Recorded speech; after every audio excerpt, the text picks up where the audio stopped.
আসসালামু আলাইকুম ওয়া রাহমাতুল্লাহ। আমরা সবাই চাই যে মৃত্যুর সময় যেন মৃত্যুর সময়টা কালেমা নসিব হয়।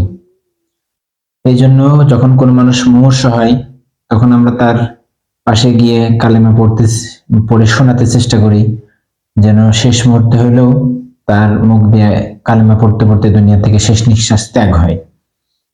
কিন্তু সারা জীবন যে মুখ দিয়ে আপনি নাফরমানিমূলক কথা বললেন, যে মুখ দিয়ে বিভিন্ন ধরনের অন্যায় অপরাধ ফাহিশামূলক কথা বললেন, এই মুখ দিয়ে অনবরত আল্লাহর নাফরমানির কথা বের হলো।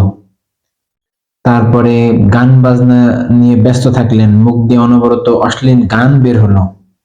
এই মুখ দিয়ে মৃত্যুর সময় কালিমা বের হবে, এটা আপনি কিভাবে আশা করতে পারেন? আল্লাহ রাব্বুল আলামিন আমাদের সবাইকে সঠিক বুঝ দান করুন। ওয়া আখির দাওয়ানা আলহামদুলিল্লাহি রাব্বিল আলামিন। আসসালামু আলাইকুম ওয়া রাহমাতুল্লাহ।